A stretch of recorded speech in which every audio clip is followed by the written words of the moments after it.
Are you prepared for the Cookiepocalypse? We're going full prepper on this episode of the LinkedIn Ads Show. Come step down into our homemade bunker.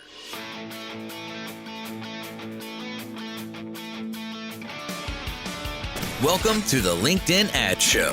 Here's your host, AJ Wilcox. Hey there, LinkedIn Ads fanatics. If you haven't been living under a rock, then you've likely heard about the impending doom of the browser cookie. Well, a lot of what we do as digital marketers is dependent on cookies. So you may have asked yourself how much of your work will be affected. The subject is highly technical, so we wanted to simplify it as much as possible for you, just in case you're not a JavaScript developer. I'm going to run you through the basics of what cookies actually are and what's happening to them. Then we'll get to jump into the Cookiepocalypse and how it's affecting LinkedIn ads specifically. As a bit of a disclaimer here, I did do a lot of research for this episode, but as a favor to those of you who are highly technical, if I got anything wrong here or overlooked anything, please do reach out and I'd love the correction and insights. Credit where credit is due. This is an episode that was requested again by Mark Bissoni, like the last one. So thanks, Mark, for the great ideas. I think we have one more from you here in the can. First, in the news, my apologies for missing last week's episode. Our company went on a retreat and we went down to beautiful St. George, Utah. It was like a 4-hour drive for us. We rented a really cool mansion that had its own arcade and theater and pool. And we even spent a day at the sand dunes in side-by-sides and on dirt bikes. All of that was way cool. But my favorite part about it was that because we're a remote team and we talk a lot over Zoom, we discovered that no amount of Zoom calls can take the place of the effectiveness of an in-person conversation. As an example, a group of us were just sitting at a table working and a conversation naturally started up. The result of the conversation was after an hour, we got way more movement on our own sales and marketing strategy than we've made the whole past year on it. Our company meetings went very much the same way. We found opportunities that we never would have found over Zoom. We set company, team, and individual goals, and the excitement from that was palpable. Between you and I didn't know if the investment in the retreat was going to be worthwhile expense, but boy, now after having done it, I'm a huge believer in company retreats. If you listened to episode 67, that was all about the organic side of LinkedIn, I have some sad news. Our guest, Mark Williams, his dad just passed away. I heard from his podcast. So those of you who aren't following that, if you're connected to him, reaching out and just passing your condolences could probably go a long way. There have been a couple LinkedIn features that have been rolled out or are in the process of rolling out. Some good, some bad. Let's talk about the Audience Insights tool. We talked about this one in the news section of episode 57. It's a really cool feature where you can go in and look at any given matched audience. And LinkedIn will tell you in great detail about the audiences and what they like and what they're into and what makes them up. And this is a feature we've been really excited about. We got to play around with it a little bit in its alpha or its beta, and now it's fun to see it out in everyone's accounts. If you want to access it, go to Plan in your navigation inside of Campaign Manager, and then Audiences. And then you can click the checkbox next to any of those audiences and click Insights. Then it will take you to the Insights page. If it hasn't been rolled out to you yet, it should very shortly. We've seen it in the vast majority of our accounts. A new update that we were not fans of, LinkedIn made some changes to how they calculate reach. One of our loyal listeners, Tom Tigwell from the UK, he reached out to me about it and said, hey, did you see what LinkedIn's doing with reach? Looks like they're sunsetting it. We posted about this on LinkedIn, and Jay Rathel, another one of our loyal listeners, he talked to his rep and clarified a few things. And LinkedIn's response here is actually really applicable to today's topic.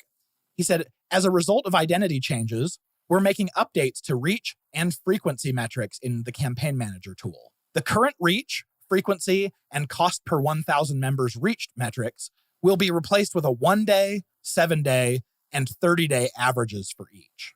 The key result for brand awareness campaigns will be updated to a 7-day average reach. Honestly, because LinkedIn's talking about these being a result of identity changes, I don't see how that's the case. These were already metrics that were done behind the scenes in LinkedIn's backend. None of that was actually exposed to us except for general reach and frequency numbers. So I don't see how that has anything to do with it, but I would love to be corrected there. I will say the reach and frequency numbers really never made sense to me the way that they were reported. So it's possible that they're correcting something that never really worked anyway. But even if they were working as planned, I'm not a fan of this change with these metrics being bucketed together into 30-day, 7-day, and 1-day averages, because I wonder if I set my time range to overlap two of those different buckets, does that mean that my numbers are going to be horribly misreported because it's just taking a chunk of averages? I don't know. This is something we're going to be still exploring quite a bit. But thanks to Tom and Jay for helping us discuss these topics. We also had some interesting occurrences happen in the last few weeks where some of our campaigns would overspend their budget. So we had 2 different of our reps reach out to their LinkedIn reps to get an answer of why this happened. And the reps responded in a way that was really mind-blowing. So here's what they said. What we ended up doing was in these campaigns, we would lower the budget midday. And then they went ahead and spent the entire allotted budget from before. So when we asked these reps about what was happening, they said daily budget changes are not updated in real time because that could create a loophole in which advertisers could take advantage of the system. For example, an advertiser could set a daily budget of $1,000 at the campaign activation and then get a massive amount of impressions and clicks. Then a few hours later, the same advertiser would lower down the budget to 10 and only pay a fraction of what the ad has been served. In terms, this is by design, and you'd have to wait till the next day to see the new daily budget reflected in the back end. And that answer didn't seem correct to me because at any point, if you lowered your budget down, LinkedIn can see on the back end what your budget was and what changed. So no one would be able to pull the wool over LinkedIn's eyes here and claim that they should only be spending $10 a day for that campaign. But definitely, we expect that when we make a bidding or a budget change, it should be reflected in real time. We asked that same rep for clarification, and they responded, let's remember that if an advertiser sets a high budget and or high bids, they are increasing subsequent delivery and thus chances to receive clicks, conversely preventing other advertisers who can't compete with that budget to win the auction and push their ads on the platform. This is why even if the first advertiser decides at the end of the day to decrease the budget to minimal cost, our system will still honor the initial budget set for that day. That answer didn't seem very correct either. Then another one of our account managers said this happened to one of their accounts. They launched new campaigns with a daily budget of $100 just as a placeholder. And then after they'd spent about $85, we knocked them down to a $33 daily budget. But then the campaigns just kept spending. So we lowered them down to $20, trying to slam those brakes on. And then by the end of the day, they'd spent $150, which is the original budget plus 50%, which LinkedIn is allowed to spend. But the fact that we had lowered that budget down during the day before that spend happened, that was a little bit crazy. We sent that to the account rep, and this is a different rep altogether. We got a similar response back, but it wasn't word for word. So we know this wasn't just a copy paste from LinkedIn. If this actually is the case, how the auction system works, this is a big deal for us. I would have expected LinkedIn to have some sort of a formal announcement about it, because the way that it is right now, if you make any changes to your bids or budgets during the day, they wouldn't actually kick in until midnight UTC time that day, which could be many hours, if not most of the day. As we were posting about this, a LinkedIn employee actually commented and said, this isn't how it's supposed to work. I'm going to reach out to you. Let's get those campaign IDs and we can investigate a little bit. So we are working with LinkedIn to figure this out. I hope this isn't the case. I hope our bids and budgets are actually done in real time and that this was just a one-off aberration. But I'm curious if any of you have experienced the same kind of thing too. It sounds like it might not be expected behavior, but we'll see. I wanted to highlight one review. The user on Apple Podcasts, Nos Remitnarg, I hope I pronounced that right. I have no idea what that is. But they said, such a great resource. The episode on A/B testing, and then they had 2 mind-blown emojis. Thanks so much for leaving that review. And for everyone else, if you haven't already, please do leave us a review. We put a whole lot of work and effort into releasing these podcast episodes. They're totally free. We don't get anything out of it. And so we hope that your fee, in a way you can pay us back, would be to go and leave a review. It would be sincerely appreciated. And as a bonus, when you leave a review, I'm going to shout you out and feature you. Okay, let's hop into our topic here, the Cookiepocalypse. So to understand what's happening with the Cookiepocalypse, we need to understand what a cookie is. And it's not very hard to understand. A cookie is just a little text file that a website will stick into your browser through JavaScript when you visit. Okay, so it's a little text file, but what does that text file potentially contain? Well, it contains a randomly generated and unique number that is used to recognize your computer. And because of that, since the website knows who it is that's communicating with, it makes things like online shopping and online banking totally possible. If you didn't have a cookie, if you added something to your shopping cart on an e-commerce site and then navigated to a new page, it wouldn't know it was still you and you'd lose whatever was in your cart. I think we can all agree that would be a really annoying user experience. The cookie also contains the domain name of the website that actually created it. And a website can actually generate several cookies. It can also store things like user settings, such as your language preference, or special preferences like how many items show up in a list when the page loads. For user experience, you definitely wouldn't want someone to have to come back and adjust that and change it every time they visit your website. So the cookie is going to help remember those things. The cookie file also is going to hold things like the time spent on the website or individual subpages. Any data that you enter into forms, they can store as a cookie as well. So your email address, your name, your telephone number, maybe even the terms that you searched for on the site. And then quite a few other pieces of just normal metadata, things like the expiration date of the cookie and that kind of thing. So cookies were originally intended to be really helpful in just remembering you so that your user experience on websites was going to be better. And then analytics packages like Omniture, which is now Adobe Analytics, and Google Analytics found that they could use the cookies to stitch activity together and follow the user journey. For instance, the analytics package can place a cookie on your browser when you arrive on the site. And then when you come back, it can report that you are a returning visitor and then stitch both this session and the previous session together since it now knows that these were the same person. So you're really building a profile about who someone is when they're visiting your website, even if you don't have them personally identified. And these were super helpful in stitching user behavior together over multiple sessions for things like your marketing automation system. So how this could work, let's say, and I'm a big fan of Les Miserables, so let's say we have user 24601. That's their unique identifier. They go to your website and they look at an article, and then 3 months later, they come back and they look at another article. Well, your marketing automation system would know that this is the same person because the first time that they came, you gave them a cookie. And then 3 months later, that cookie is still in their browser and they can see, oh, this is that same user. Then let's say 2 months later, they come back, they look at something else and they fill out a form. Before that, we only had user 24601. We know that they visited 2 different pages. But now after they've filled out a form, we've stitched that user together. We now know which 2 pages they've visited, as well as their name and email address that we collected from the form. So now we're building this whole profile of which users on the website are more engaged than others. And if your sales team's looking for people to reach out to, the engaged users are probably high on that list. And of course, ad platforms realized that they could retarget users based on their interactions with a website. So for instance, if I visit b2linked.com, the LinkedIn pixel or the insight tag, it fires and it's going to check to see if I have a cookie from linkedin.com. If it does, it's going to identify me as a LinkedIn member, which they know because they know which member that identifier represents. So then if B2Linked's retargeting audience was set up within Campaign Manager to say anyone who visits the website, stick them into a retargeting audience, then it would add me. So then the next time I go to visit LinkedIn.com, LinkedIn looks at the cookie and it sees that I had visited B2Linked.com and understands that that should be in a retargeting audience. And then it can start serving me retargeting ads by B2Linked. And this is all really cool. I think the vast majority of people out there, even those who are really concerned with privacy, don't really have an issue with how this is all done, as it doesn't really feel like an invasion of privacy to me. It's more like just being able to cater a marketing experience to someone. But then you have cases where some really bad actors decided to exploit cookies in a way that took way too much data about users, and they even used it for invasive or unethical practices.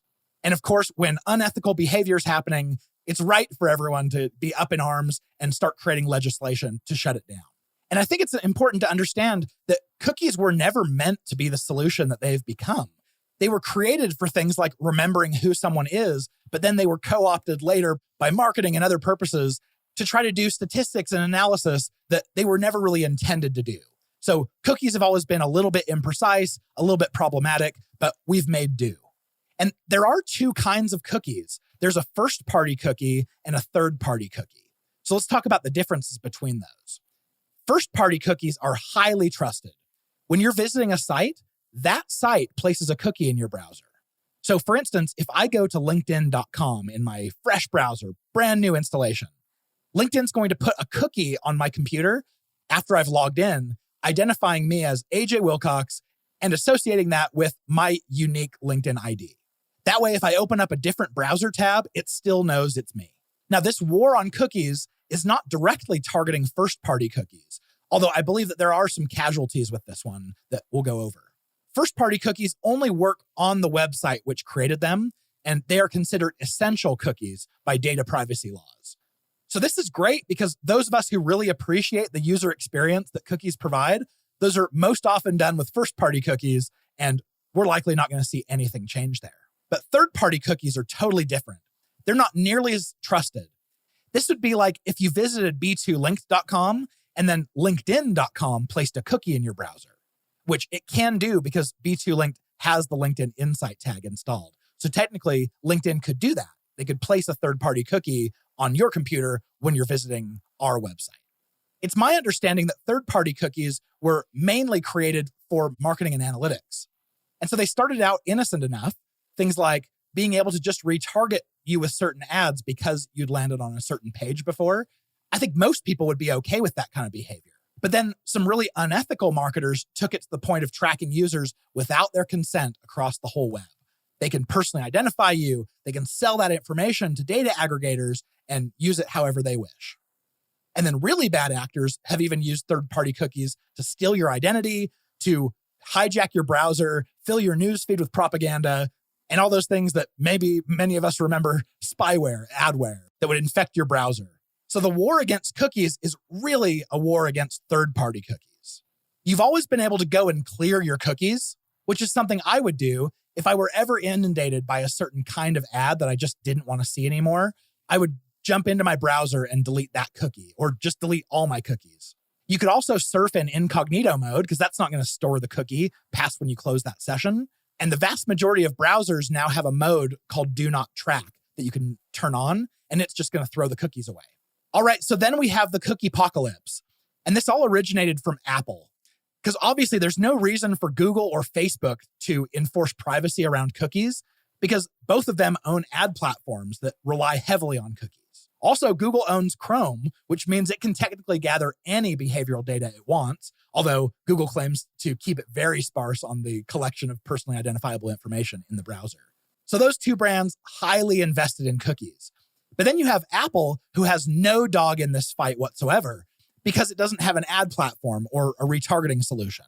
So they took the angle of deciding to step up and become the consumer watchdog, your privacy guardian. And it's definitely good branding. If I were on Apple's team, I definitely would have been proud of this idea too. But it definitely stepped on a lot of toes. Google, Facebook, and all pretty much digital marketing platforms around the world were all negatively affected here. The technology that they run on was under attack. So the way this worked is when Apple released the iOS 14 update, the Safari browser, which is the main browser that all Apple devices use, it used something called ITP, or Intelligent Tracking Prevention, to basically stop storing third-party cookies. And in my opinion, this wasn't a huge deal because so many people on Apple devices actually don't use Safari, they use the Chrome browser. So I didn't expect to see a ton of data loss. But then when Apple released the update for iOS 14.5, what it did was at the operating system level, it stopped storing third-party cookies. So no matter which browser you were using, whether it's Safari or Chrome or anything else, it would just block the third-party cookies from being stored regardless of the settings that you had in your browser. They were all overruled. So now any Apple device, that's an iPhone, an iPad, your MacBook Pro, would essentially stop providing accurate reporting data inside of analytics. And this is crazy because at least in the US, Apple traffic represents about half of all the traffic. So it's absolutely huge, the effect that it has. And that's the reason that we're calling it the Cookiepocalypse. That put a lot of pressure on all the other tech companies because they don't want to be seen as trying to take advantage of someone's privacy. So they all felt the need to follow suit. Mozilla Firefox was right behind, positioning itself as the privacy-first browser. And I'm fairly certain that this was the first browser to set up the ability to change it to a do not track setting that told websites not to track the user. That eventually became the default. So then we lost tracking for Firefox users as well, regardless of which device they were using, if they were on a Windows or Android or whatever. Then Google Chrome stepped forward and did something that I was not expecting. Back in January of 2020, it announced that it would block third-party cookies by 2022. But then in June of 2021, they delayed it until mid-2023, which is good because it's 2022 right now at the time of recording, and we still have a little while. And if you had asked me a couple years ago, I predicted that because Microsoft has become such an advocate for user privacy, that Microsoft Edge would have beaten Google to the announcement. But I never saw an announcement like that, and I think I figured out why. I'm fairly certain that the Microsoft Edge browser runs off of the architecture called Chromium, which, as you'd guess it, is the architecture of Google Chrome. So basically, Microsoft Edge, as soon as Google Chrome makes this change, Edge would follow suit automatically. And I'm obviously overgeneralizing what's happening here because with Apple's logic of intelligent tracking prevention, it can decide whether to block a cookie or to accept it just based off of their own intelligence. So my understanding is that no cookie is really safe. ITP inside of Apple or the logic within any browser can decide whether to block a first-party cookie, or it could, even on rare occasions, decide to keep a third-party cookie. So if you run a website, one of the things that you can do to make your cookie more likely to persist is have a login on your site. Since a user who logs into your site and gets a first-party cookie to remember that, so the next time they come back, they don't have to enter their username and password for the 30th time, is really helpful to users. And so Apple and all the browsers are going to be a lot more likely to keep that cookie because it represents being behind a login, which is already showing a lot of trust. I have an article down in the show notes that has a great breakdown of the logic that Apple's ITP takes with cookies, and you can go and compare that. It's from a site called cookiesaver.io. So here's a quick sponsor break, and then we'll dive into what this means for us as digital marketers. The LinkedIn Ads Show is proudly brought to you by B2Link.com, the LinkedIn ads experts. If you're a B2B company and care about getting more sales opportunities with your ideal prospects, then chances are LinkedIn ads are for you. But the platform isn't easy to use and can be painfully expensive on the front end.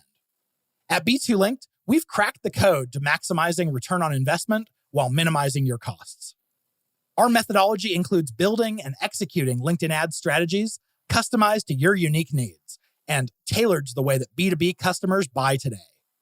Over the last 11 years, we've worked with many of LinkedIn's largest spending advertisers. We've spent over $150 million on the platform, and we're official LinkedIn partners. If you want to generate more sales opportunities with your ideal prospects, book a discovery call at b2linked.com/apply. We'd absolutely love to get to work with you. All right, let's jump into how this all applies to LinkedIn advertisers. There are a whole bunch of different marketing solutions that are affected by this. First off, I think we need to talk about analytics. You may have noticed that Google Analytics came out with GA4 in pretty peculiar timing. It would have been really easy for Google to say, because of what Apple's doing, we blame them. We're now trying to find a way around it with a new analytics platform. But Google took the high road. They don't blame Apple publicly.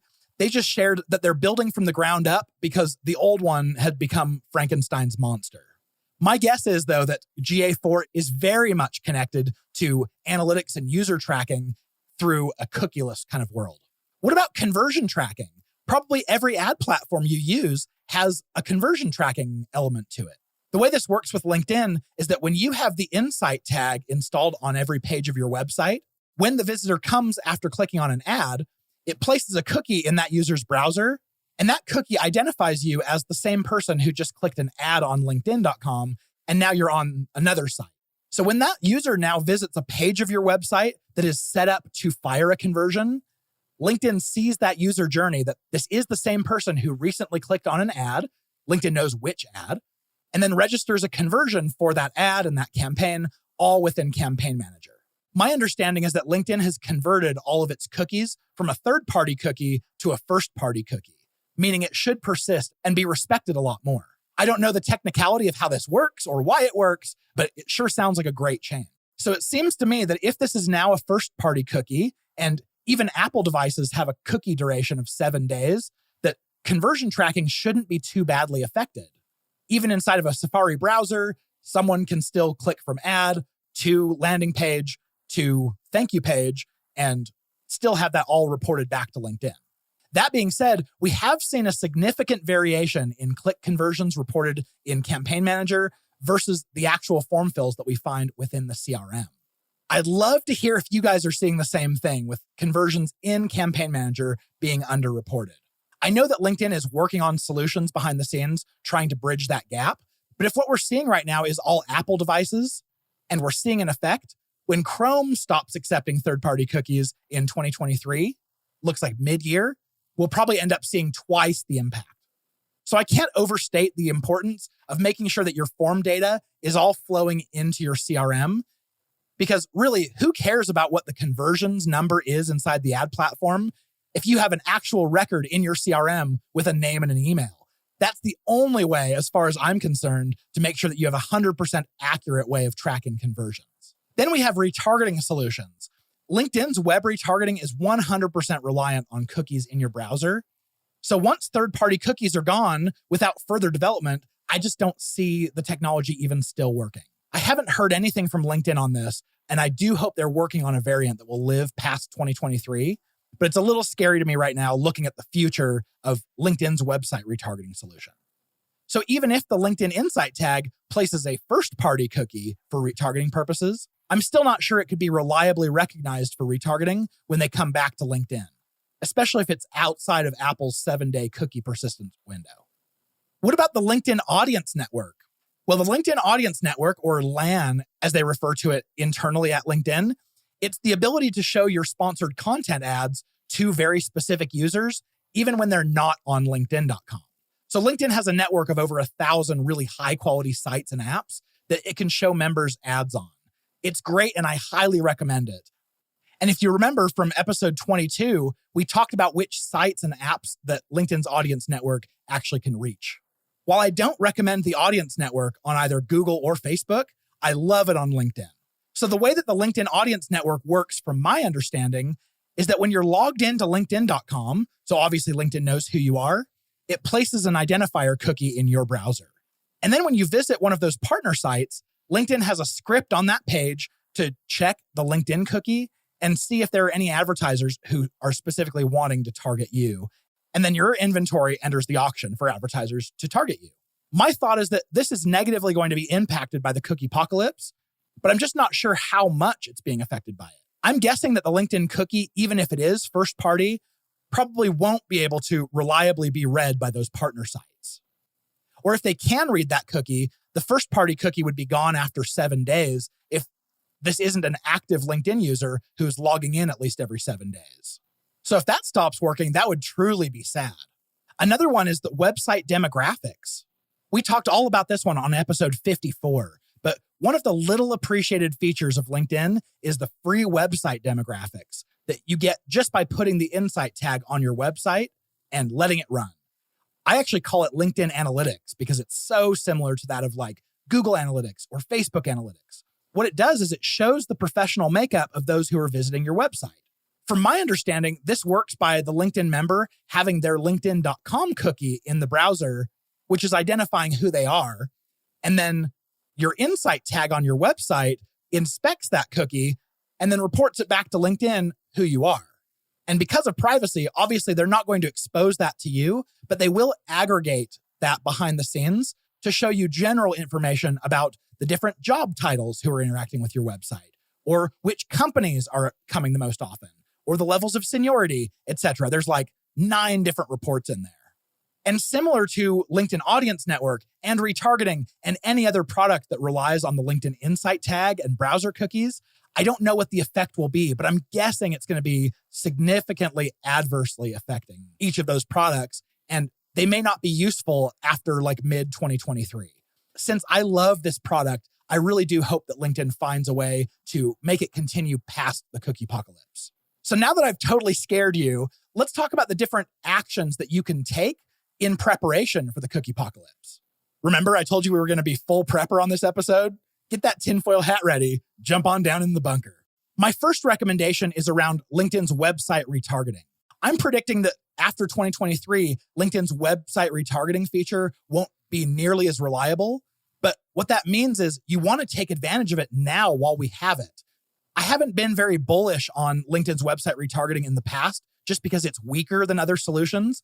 But boy, it's really capable of producing lower cost traffic on LinkedIn and continuing to tell a segmented story. So I'm definitely a fan of it. Use it while you've got it. But in addition to that, LinkedIn has all of these event-based retargeting features that happens just for those who are on the platform. And these have nothing to do with cookies. Every action that someone takes on LinkedIn.com, LinkedIn knows who they are and what action they took. So it's just keeping track on the back end.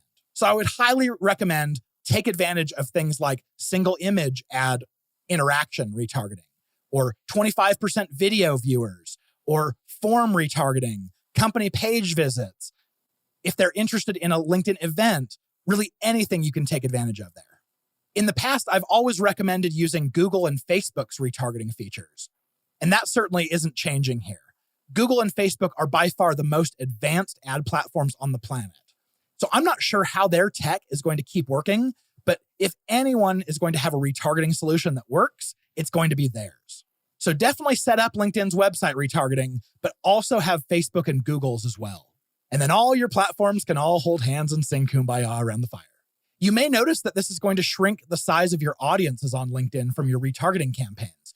So you may find that you have to combine retargeting audiences just to get large enough list sizes. This obviously isn't great, but combining multiple lists is much better than just having retargeting audiences that won't run. If you've never paid attention to it, go check out website demographics now. If you have the LinkedIn Insight tag installed, you've already got this. Make use of it now while the sun's shining, because after Cookiepocalypse is over, we don't know if this is still going to work. Similarly, use LinkedIn's audience network in your sponsored content campaigns as much as possible before it may go away. Like I mentioned before, CRM tracking from your LinkedIn ads is critical. If you don't have form fills coming from your LinkedIn ads being passed into your CRM with UTM parameters or other tracking parameters informing you where those leads came from, which ad they clicked, etc., you need to stop the presses right now and go get that set up. That is table stakes. There's another awesome feature on LinkedIn that isn't going to be affected by cookies going away, and that is the list uploads feature. You can always upload lists of individuals or company names for targeting or for exclusion back into LinkedIn. So make sure you are building your lists. When you own someone's email address, you can then do a lot with it. You can upload it into so many different ad platforms as well as email them through your marketing automation solution. So build those lists, own that data. Because if you're just using LinkedIn's targeting, you'll pay dearly and you're just building on rented land. But there's so much more you can do if you actually own that data.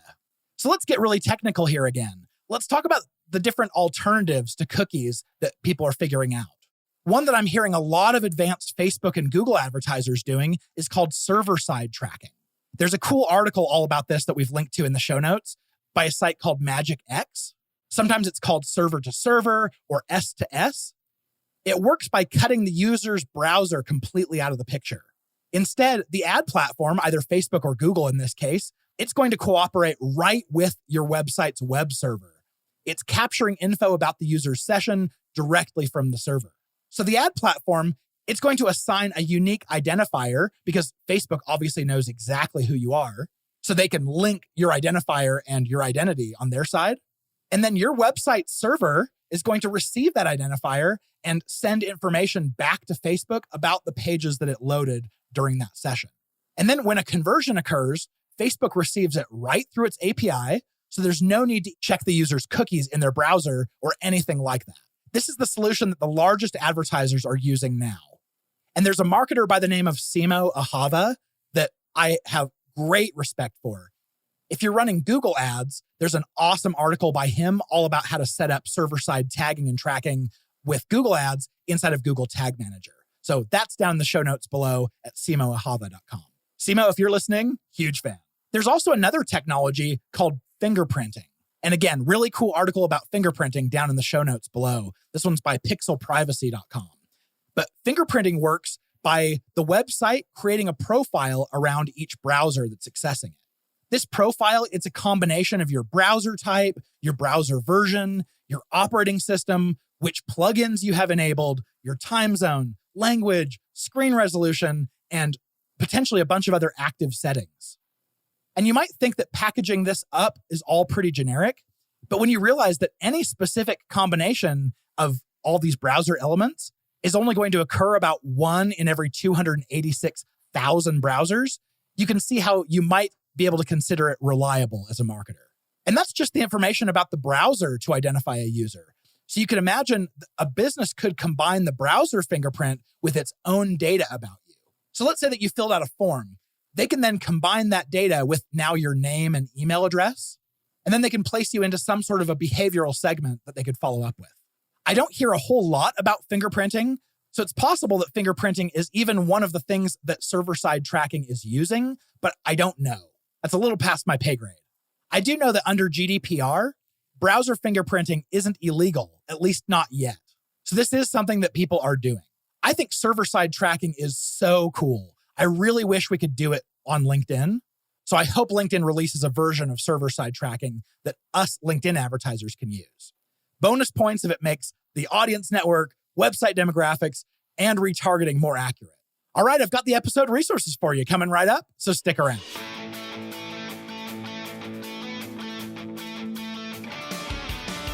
Thank you for listening to the LinkedIn Ad Show. Hungry for more? AJ Wilcox, take it away.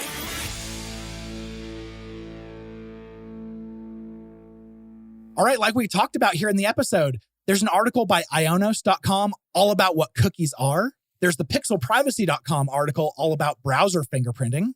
There's a termly.io article all about first-party versus third-party cookies. There's the cookiesaver.io article all about how Apple's intelligent tracking prevention treats cookies. So if you're a site owner who deals with cookies, that's a great one to read. There's, of course, the Simo Ahava article all about server-side tracking with Google Ads. And then we mentioned a few episodes. There's the website demographics episode 54, that you'll definitely want to check out if you haven't already. And then episode 22, we talk about all the different sites and apps that LinkedIn's audience network can show up on. If you or anyone you know is looking to learn more about LinkedIn ads, point them towards the course that I did with LinkedIn Learning. It's, of course, linked to here in the show notes below. And it's by far the least expensive and the most in-depth course out there. If you're not already, subscribe to this podcast. If this was great info and you want to hear more geekiness about LinkedIn ads in the future, hit that subscribe button. And then, like I talked about before, please do rate and review the podcast. It makes a huge difference to me, and I would be personally very grateful. If you have any corrections for us or suggestions for other episodes, or even feedback about the show, reach out to us at podcast@b2link.com. And with that being said, we'll see you back here next week, cheering you on in your LinkedIn ads initiative.